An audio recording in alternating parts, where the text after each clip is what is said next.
मेरा गांव कासवा लखान। इस कासवा लखान गांव के बगल में एक जंगल पड़ता है और उसी जंगल में एक राजेश नाम का जदुई चिड़िया रहता है। ये जदुई चिड़िया जहाँ भी जाता था वहाँ के पेड़ पौधे और फसल अपने आप जदुई शक्ति के प्रभाव से बढ़ने लगता था। एक बार ये जदुई चिड़िया एक पेड़ के नीचे बैठकर सोचते हुए बोलता है, अरे इस जंगल में तो आज घूमते घूमते मुझे भूख भी लग गई और कुछ खाने के लिए भी इस जंगल में नहीं है। अब तो मुझे गांव में चलकर कुछ खाने के लिए खोजना होगा। अब राजेश नाम का जदुई चिड़िया उड़ते उड़ते गांव में एक निकलेश नाम के व्यक्ति के घर के पास पहुंच जाता है। अरे ये घर कितना सुंदर है, इस घर के अंदर जरूरी कुछ खाने के लिए मिलेगा। मैं अभी इस घर के अंदर जा रहा हूँ।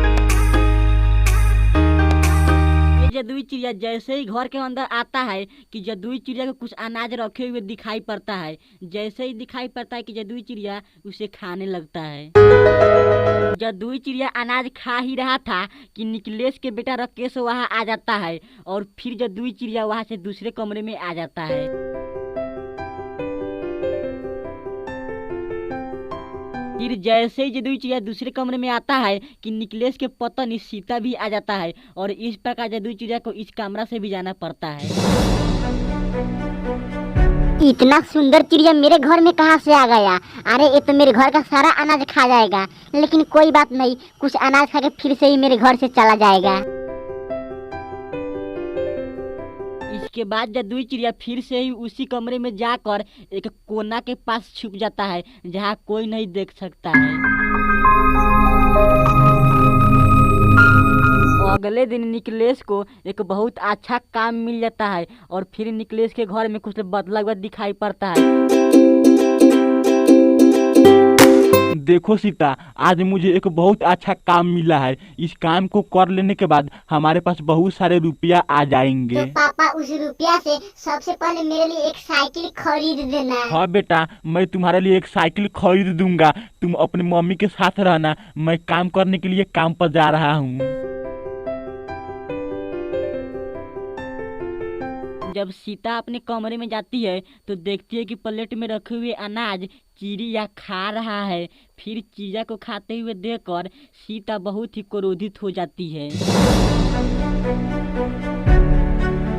अब सीता चिड़िया को पकड़ लेती है और फिर घर से बाहर ले आकर रख देती है।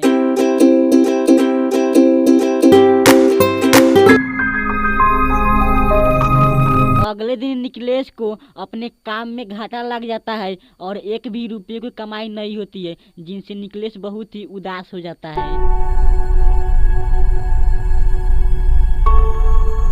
सीता, अब मैं क्या करूं? अपने काम में तो घाटा लग गई, जिनसे एक भी रुपयों की कमाई नहीं हो पाई। देखिए जी, आप घबराइए मत, आप फिर से ही उसी काम को करिए। अगले बार हमें उस काम से जरूर ही कोई मुनाफा होगा।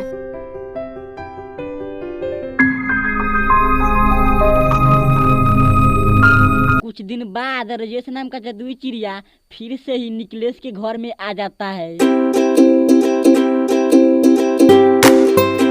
तो अभी सीता चिड़िया को फिर से ही देख लेता है। आज तो मैं इस हरामजादे को नहीं छोड़ूंगी। एक तो मेरे ऊपर गरीबी का बोझ है और उसी में ये मुझे तंग कर रहा है। सीता जदुई चिड़िया को मारने के लिए इधर उधर खोजता है, पर सीता को जदुई चिड़िया कहीं नहीं मिल पाता है। सीता, आज काम करने से बहुत ही अधिक रुपयों की कमाई हुई है। अब मैं इस रुपया से अपने बेटे के लिए अगले दिन साइकिल खरीद दूंगा।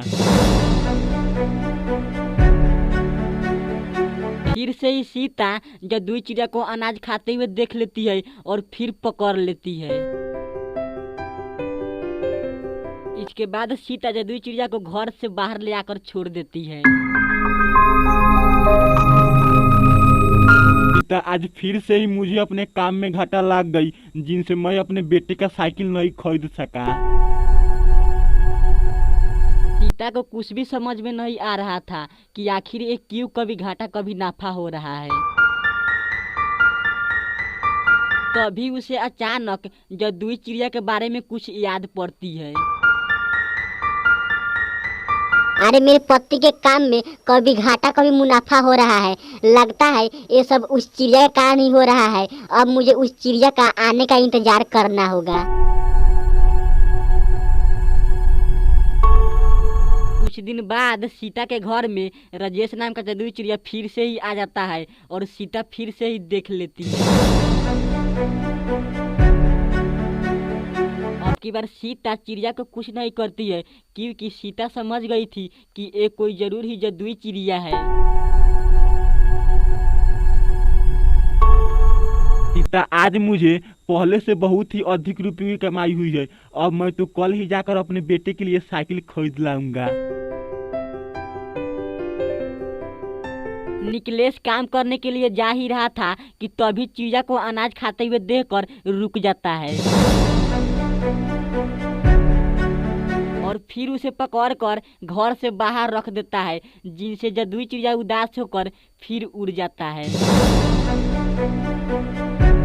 अब तो मैं उस किसान के घर कभी नहीं जाऊंगा। मुझे हमेशा ही उस घर से लात मारकर निकाल देते हैं।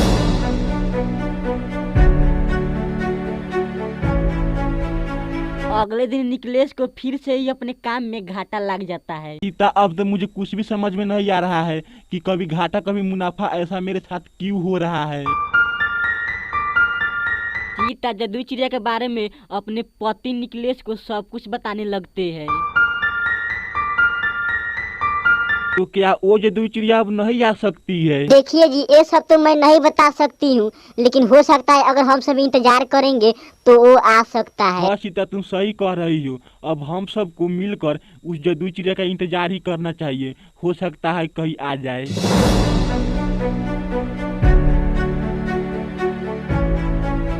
अब निकलेश अपने परिवार के साथ जादुई चिड़िया का इंतजार करने लगता है।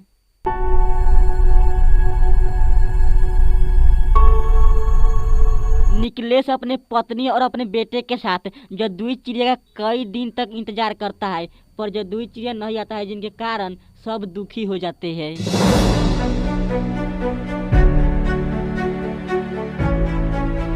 इसके बाद निकलेश के पत्नी और निकलेश के अपने किए गए गलती का एहसास हो जाता है।